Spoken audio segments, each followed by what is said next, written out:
Hello friends, आप कैसे हो? ठीक है, चलिए। तो देखिए, अपना जो आज नेक्स्ट क्लास है और आज हम पढ़ने जा रहे हैं कोलाइड का शुद्धिकरण कैसे करते हैं। इससे पहले आपने देखा है कोलाइड का निर्माण हम कैसे करते हैं। तो निर्माण करने के बाद आप निश्चित है कि समझ में आओगे उसका शुद्धिकरण आवश्यक होगा, क्योंकि जो कोलाइड हम बनाते हैं उसमें कुछ अशुद्धियां रह जाती हैं, अर्थात प्रयोग में लेने से पहले कोलाइड में जो अशुद्धियां हैं उनको निष्कासित करना आवश्यक है। तो देखिए, आज पढ़ते हैं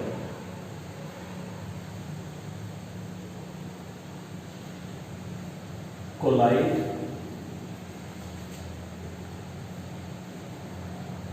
का शुद्धिकरण।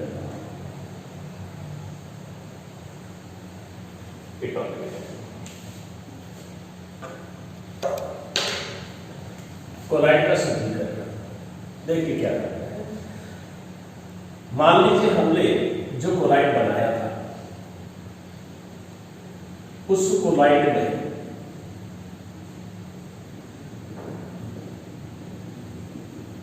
कुछ घुलनशील विद्युत अपघट्य पदार्थ की छोटे आकार वाली ये अशुद्धियां उपस्थित होती हैं। ये अशुद्धियां हैं जो मैंने थोड़ा स्मॉल साइज वाली जो इंडिकेट की हुई है, दीज आर द इम्प्योरिटीज, अशुद्धियां। और ये आप समझ सकते हैं कोलाइड पार्टिकल। ठीक है, इस तरह से अपने पास जो बना हुआ है वो किस प्रकार का कोलाइड है? अशुद्ध कोलाइड। तो अशुद्ध कोलाइड में से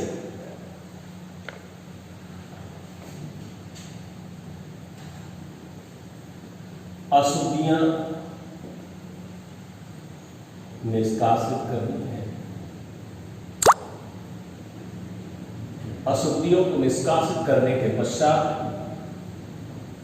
अच्छा ध्यान रखना कि जब हम इसको फिल्टर करेंगे, किसी विधि से इसको रिमूव करना चाहिए, तो जो फिल्ट्रेशन प्रोसेस होती है या किसी कोई भी मेथड हो, उसमें से केवल और केवल हम जो कोलाइड कण है केवल उनको प्राप्त करते हैं।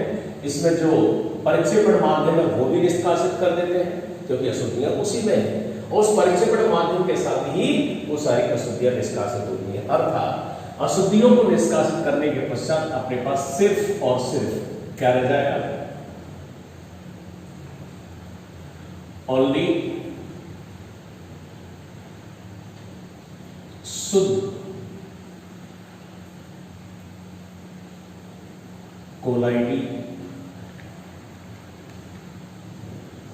कण प्राप्त होते हैं। इन शुद्ध कोलाइडी कणों को नेक्स्ट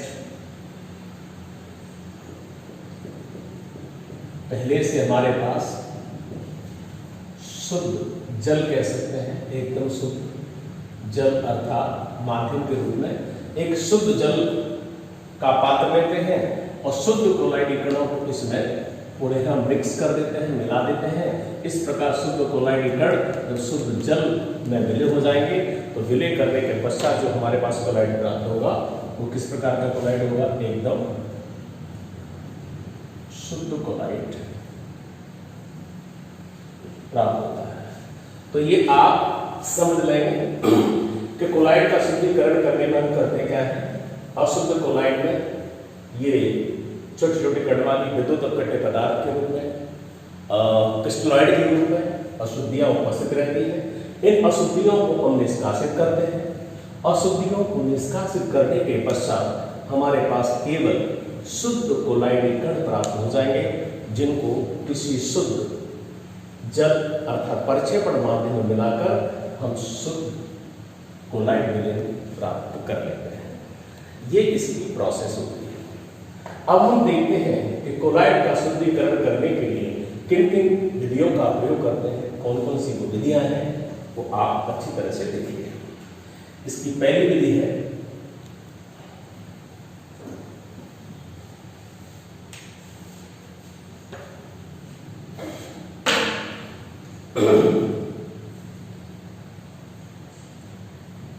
हिंदी में कहते हैं अपोहन। इसी के साथ इसको इंप्रूव करते हैं, एडवांस करते हैं, तो इसे बोल देते हैं विद्युत गर्गत।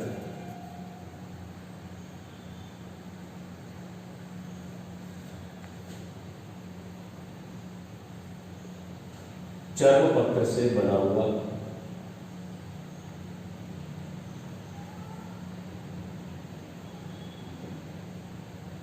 एक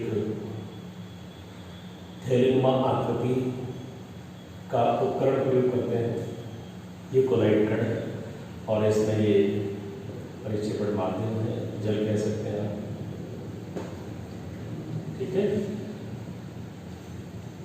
इसको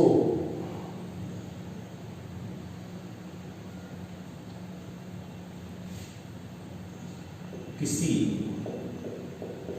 आसुत जल से भरे हुए पात्र में लटका देते हैं, जैसे धागा लगा दें और कहीं से लटका दिया है। इस चर्म पत्र से बने हुए थैलेनुमा आकृति के उपकरण को यहां अपोहक कहा जाता है, डायलाइजर, ठीक है। इसमें अशुद्ध कोलाइड भर दिया है, बाहर दूसरे पात्र में आशुद्ध जल भर दिया है।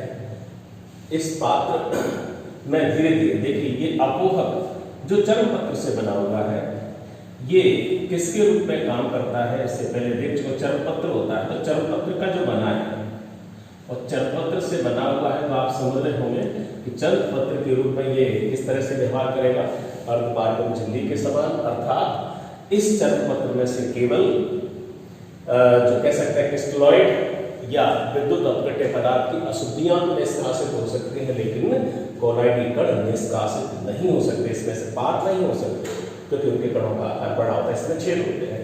तो देखिए होगा क्या, इसमें से आपको मालूम है कि जैसे मैंने उनको शो किया हुआ है, ये जो small size particles present as impurities, so धीरे धीरे जब इसको लटका देते हैं तो इसमें से जो इम्प्योरिटीज है सारी क्या हो, धीरे धीरे धीरे धीरे करके और इस आसुजन वाले पात्र में बाहर निष्कासित होती रहेगी। इस प्रकार आफ्टर सम टाइम हम क्या प्राप्त करेंगे, जब सारी अशुद्धियां इसमें से निष्कासित हो जाएंगी तो इसमें केवल अपने पास शुद्ध कोलाइडी कण, शुद्ध कोलाइडी कण प्राप्त हो जाएंगे।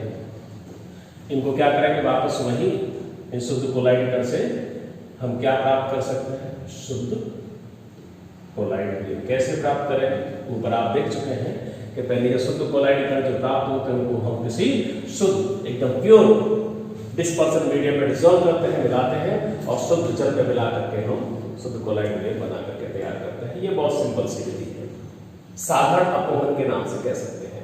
तो देखिए इसमें जो अपोहन क्रिया है, उस अपोहन क्रिया को हम परिभाषित कैसे कर सकते हैं।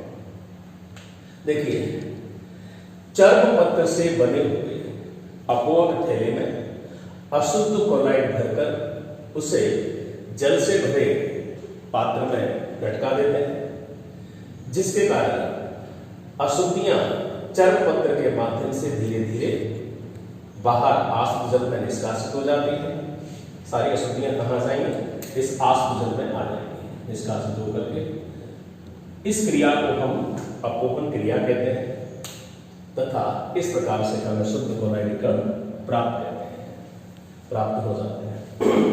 तो देखिए अभी आपने देखा अपोहन, यहां साथ में एक वर्ड लिखा हुआ है, इसी में विद्युत अपोहन। अर्थात विद्युत अपोहन का मतलब क्या है, इसी प्रोसेस को हम इलेक्ट्रिक फील्ड की इंप्रेजेंस में कराएंगे। अर्थात ये सिंपल मेथड है, इसमें हम कुछ नहीं कर रहे, थैली को लटका देते हैं और शुद्ध कोलाइड विलयन तैयार करते हैं। तो अपोहन तो ये है, सिंपल है। विद्युत अपोहन में क्या करेंगे, इसी उपकरण में थोड़ा सा चेंज करना चाहेंगे। देखिए बस क्या इसी में समझ लीजिए। देखिए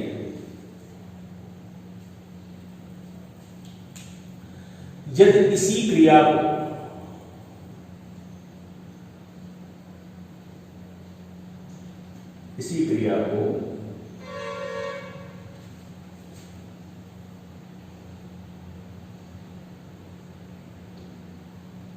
विद्युत क्षेत्र की उपस्थिति में करा देते हैं। आप देख रहे हैं एक एनोड और एक कैथोड, ये एनोड के रूप में और एक कैथोड के रूप में। तो जब विद्युत क्षेत्र लगा दोगे आप, ये एनोड हो गया, ये कैथोड हो गया है, अर्थात इलेक्ट्रोड का प्रयोग किया है उसी पात्र में। अर्थात जब अपोहन की क्रिया विद्युत क्षेत्र की उपस्थिति में कराई जाती है तो ये प्रक्रिया क्या होगी, फास्ट हो जाएगी। यही प्रोसेस स्पीडली होने लग जाती है और विद्युत क्षेत्र की उपस्थिति में अपोहन क्रिया करते हैं, इसीलिए इसको हम विद्युत अपोहन के नाम से जानते हैं। तो इसमें क्या चेंज करना है, बस आप वही तरीका है, वही विधि है कि वही चरण पत्र से बना हुआ अपवर्तक थैली का प्रयोग करते हैं। इसमें अशुद्ध कोलाइड भर दिया जाता है। इस अशुद्ध कोलाइड के विलयन को आसुत जल से भरे पात्र में लटका देते हैं तथा उस पात्र में एनोड एवं कैथोड का प्रयोग करते हैं, अर्थात विद्युत क्षेत्र लगाते हैं। जब विद्युत क्षेत्र की उपस्थिति में ये अपोहन क्रिया होती है तो हम इसे विद्युत अपोहन के नाम से जानते हैं। अब इसमें होगा क्या, देखिए चूंकि विद्युत अपघट्य पदार्थ की जो अशुद्धियां होती हैं वो दोनों प्रकार की हो सकती हैं। अर्थात ये एनोड है तो एनोड पर कौन सी अशुद्धियां जाएंगी, इसमें से जो ऋणावेशित अशुद्धियां हैं वो इसकी तरफ आकर्षित हो जाएंगी, एनोड की तरफ, और जो धनावेशित कणों वाली धनायन वाली अशुद्धियां हैं वो कैथोड पर चली जाएंगी। इस प्रकार से हम कह सकते हैं कि इस विद्युत अपोहन की क्रिया के माध्यम से अशुद्ध कोलाइड में उपस्थित धनात्मक और ऋणात्मक दोनों प्रकार की अशुद्धियों को अलग अलग एकत्रित किया जा सकता है। इससे पहले वाली विधि में अलग अलग एकत्रित नहीं होती, लेकिन इसमें धनात्मक अशुद्धियां अलग और ऋणात्मक अशुद्धियां अलग एकत्रित हो जाती हैं। इनको कहीं आगे प्रयोग में लिया जा सकता है। और साधारण अपोहन की अपेक्षा विद्युत अपोहन की क्रिया तीव्र होती है क्योंकि विद्युत क्षेत्र की उपस्थिति में होती है। बस इसमें तो इतना ही आपको याद रखना है। बाकी वही मेथड इस विधि के उपरांत क्या होगा, शुद्ध कोलाइड कण प्राप्त हो जाएंगे जिनको हम शुद्ध परिक्षेपण माध्यम में मिलाकर शुद्ध कोलाइड विलयन तैयार कर लेते हैं। तो इसी के साथ कोलाइड के शुद्धिकरण की एक पहली विधि है, काफी इंपोर्टेंट है, याद रखनी है, ये कंप्लीट होती है। एस्टेस की दूसरी विधि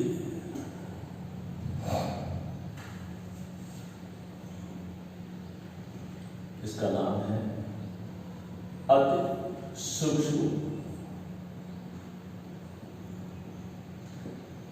निस्यंदन विधि, देखिए बोल सकते हैं, that is ultra filtration method. क्या करते हैं अल्ट्रा फिल्ट्रेशन मेथड, इसकी प्रोसेस को समझने की कोशिश करना।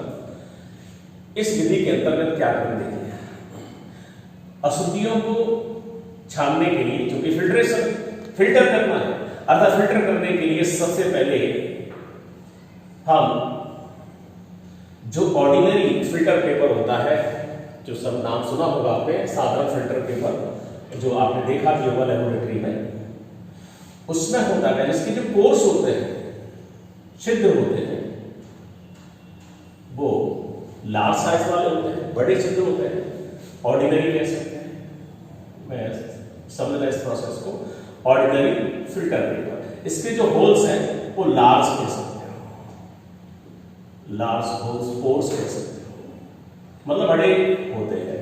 अर्थात जैसे इसका प्रयोग करेंगे हम फिल्टर डिवाइस के रूप में, तो इसमें से इम्प्योरिटी तो निकलेगी ही, साथ में इम्प्योरिटी के कोलाइडियल कण भी निष्कासित हो जाएंगे। अर्थात ये एक तरह से पारगम्य माध्यम के रूप में कार्य करती है ये फिल्टर डिवाइस। तो इसका हम प्रयोग नहीं कर सकते, जिससे हम कोलाइड का शुद्धिकरण नहीं कर सकते। अब इसी का प्रयोग हमें शुद्धिकरण के लिए करना और है, मजबूरी है। तो देखिए इसको पहले आप इसको चेंज करेंगे, इससे बनाएंगे हम अपने काम के लायक। कैसे बनाएंगे देखिए, इसको एक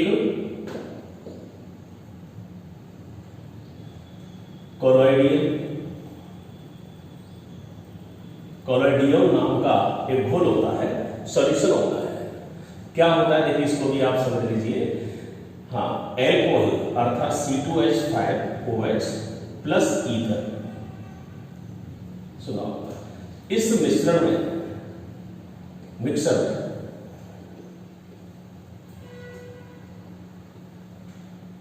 नाइट्रो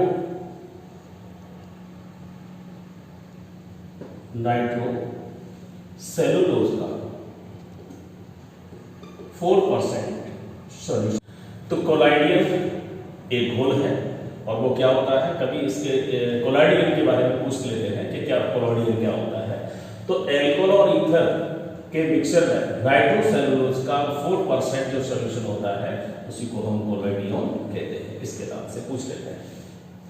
तो ध्यान दें, जो हमारे पास ऑर्डिनरी फिल्टर पेपर था उसके जो पोर्स होते हैं, होल्स होते हैं, बड़े होते हैं, उससे हम फिल्टर आउट नहीं कर सकते, प्यूरिफाई नहीं कर सकते हैं। तो इसको पहले क्या करके ध्यान से समझना, इसको पहले इसमें डोबते हैं, इसको ऑर्डिनरी फिल्टर पेपर को। जैसे इसको इसमें डुबाएंगे तो इसके जो सॉल्यूशन है उसमें भर जाता है। इससे क्या होगा, यहां सॉल्यूशन भरने लग जाएगा। तो इसके जो होल है, जो छिद्र है, वो सक्रिय होने लग जाएंगे। सक्रिय तो हो गए, लेकिन जैसे सॉल्यूशन है गीला है तो इसमें ये कड़क नहीं होगा, वापस पानी पर नहीं डालेंगे, फिर जो कोलाइडियम को इससे फिल्टर आउट करेंगे तो साफ हो जाएगा। इसलिए अब भीगने के बाद इसको हार्ड करना होगा। जो छिद्र है वो छोटे तो हो गए, लेकिन इसको कठोर बनाना होगा ताकि जो छिद्र है वो सक्रिय है वो बने रहे। इसके लिए इसमें से निकाल के फिर क्या करेंगे, कठोर करके हम फॉर्मल्डिहाइड के विलयन में डाल देंगे। जब इसमें डाल देंगे तो ये जो छिद्र है, होल्स है, वो एकदम कठोर बन जाएंगे। अब एक इसको हम काम में ले सकते हैं, काम में ले सकते हैं। अब गीला है, चूंकि फॉर्मल्डिहाइड भी आप जानते हैं लिक्विड फॉर्म में होता है, तो यहां से इसमें डाला, फिर इसमें डाला, तो फिर क्या करेंगे, इसको इससे निकाल के थोड़ा ड्राई करेंगे। ड्राई करने के बाद इसमें से जो फिल्टर पेपर तैयार होगा वो हमारा किस टाइप का हो गया, छेद है वो छोटे हो गए, इस तरह से ब्लॉकिंग होगी, ब्लॉकिंग के बाद हार्ड हो गए। अब किसके रूप में ये काम करेगा, इस प्रकार से जो फिल्टर पेपर हम पहले ऑर्डिनरी प्रयोग कर रहे थे उससे हमने क्या बना लिया है, सेमी परमीएबल मेम्ब्रेन के रूप में बना लिया है। अर्थात जो फिल्टर पेपर पहले कैसा था, पारगम्य माध्यम के रूप में काम कर रहा था, वो अब किसके रूप में काम करेगा, वो अर्धपारगम्य डिवाइस के रूप में यूज हो जाएगा। और अर्धपारगम्य होगा तो आप समझ सकते हैं कोलाइड कणों को और शुद्धि कणों को दोनों में को वो अपने में से नहीं गुजरने देता है, केवल अशुद्धियों को तो निष्कासित होने देगा और कोलाइड कणों को रोक लेगा।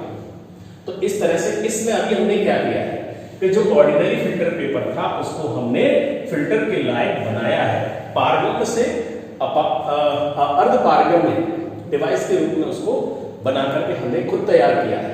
अब इसका प्रयोग करना है, सिंपल है। ये अपन फिल्टर आउट करते हैं।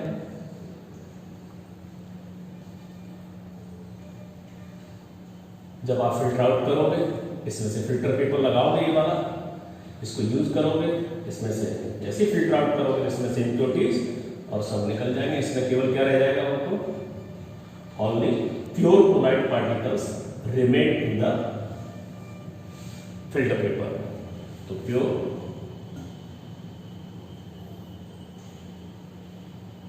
कोलाइट पार्टिकल्स ऑब्टेन। आपको मालूम है, इनको वापस क्या करेंगे, इससे शुद्ध फिर कोलाइट विलयन करें हम, शुद्ध कोलाइट विलयन का निर्माण कर सकते हैं। तो ये विधि एक बार वापस समझ लीजिए। देखिए एक सिंपल तरीका है, यह आपने कभी जलेबी बनी हुई देखी होगी, तो जलेबी कैसे बनाते हैं? तो मान लीजिए कि जलेबी को किसमें डालते हैं, पहले वो हलवा जो करता है जलेबी किसमें डालता है, ऑयल में। ऑयल में डालने के बाद किसमें डालता है, चाशनी में, और चाशनी में से निकाल के बाहर रख देता है, खाने लायक हो जाती है। पहले तो खाने लायक नहीं होती जब बना रहे होते हैं। तो सिंपल वही मेथड है कि साधारण जो फिल्टर पेपर होता है वो काम में नहीं आ रहा है, जैसे जलेबी नहीं खा सकते, तो उनको पहले किया गया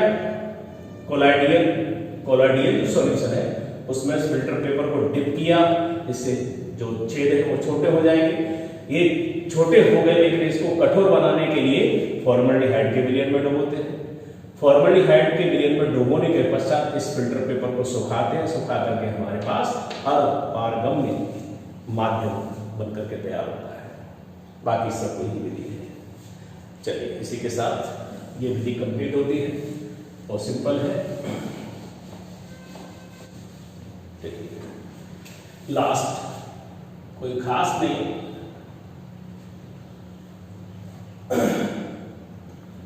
अल्ट्रा या कह सकते हैं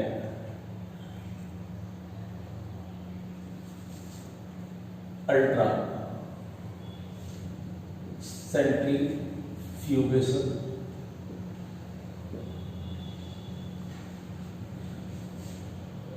हिंदी बोलते हैं तो सूक्ष्म या द्रुत कह सकते हैं,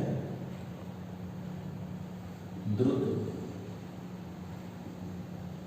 अपकेंद्रण ये उपकरण का नाम होता है। वैसे आप समझते हैं कि सेंट्रीफ्यूगल फोर्स होता है ना, आपने पढ़ा होगा कभी। सेंट्रीफ्यूज एक डिवाइस होता है, तो एक सेंट्रीपीटल फोर्स होता है, एक सेंट्रीफ्यूज क्या होता है, towards the centre, sorry centrifuge इसका मतलब टुवार्ड्स द आउटसाइड।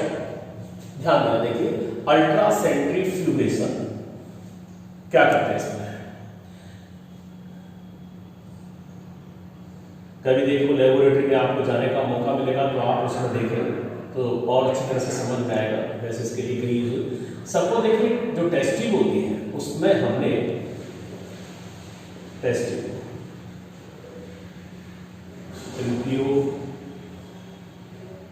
कोलाइड भर दिया है। क्या करेंगे, जो सेंट्रीफ्यूज एक उपकरण का नाम होता है, और वो जो अपन लेबोरेटरी में केमिकल जो लेबोरेटरी होती है उसमें एक सिंपल वाला होता है कि एक एडवांस होता है। तो सिंपल वाले से मैं आपको बता देता हूँ। एक ऐसी चक्री सी होती है और उसमें एक स्टैंड सा लगा होता है, दूध वालों पर आपने देखा होगा, सेम वही है। तो उसमें करते क्या है कि उसमें जो सॉकेट होते हैं, होल होते हैं, उस होल में जैसे हमने एक टेस्ट ट्यूब 2 4 जितनी होती है उतने इसमें होल होते हैं चारों तरफ, और जितनी है जैसे हमने एक टेस्ट ट्यूब लिया 2 लिए हैं और इसमें टेस्ट ट्यूब ऊपर से सेट करेंगे, सेट हो जाएगी। इसमें भी कुछ कर सकते हैं, जितनी आप चाहो एक साथ कहीं नहीं सकते। तो टेस्ट ट्यूब हमने रख दी।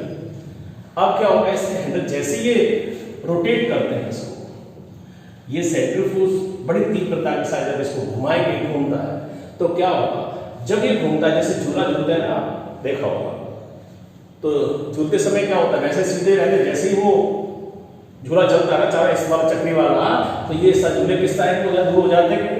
से वही प्रोसेस यहां होगा क्या, जैसे ही इसको रोटेट करते हैं सेंट्रीफ्यूज को, स्पीडली रोटेट करते हैं, तो ये टेस्ट ट्यूब यूं हो जाती है। ऐसा सिस्टम होता है इसमें।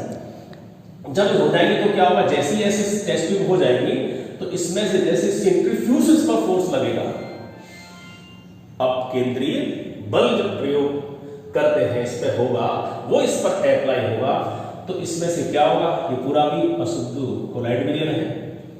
इसमें से जैसे मान लीजिए मैं कहना चाहूंगा कि इसमें से जैसे ये तेज से घुमाने के बाद ये टेस्ट ट्यूब यहां होने की वजह इधर आ जाए, तो देखिए समझने की कोशिश करना, ये टेस्ट ट्यूब इधर आ गया। अब घूमने से क्या होगा, इसमें जो कोलाइड कण है वो तो बाहर की तरफ गति करते हैं,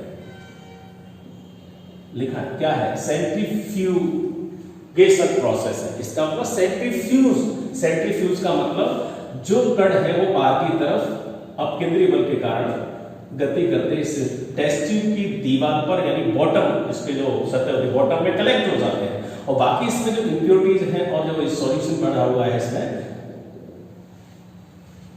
सॉल्यूशन सॉल्वेंट कह सकते हैं, परिचय माध्यम कह सकते हैं, जल कह सकते हैं, वो इस टेस्ट ट्यूब में यहां बना रहता है।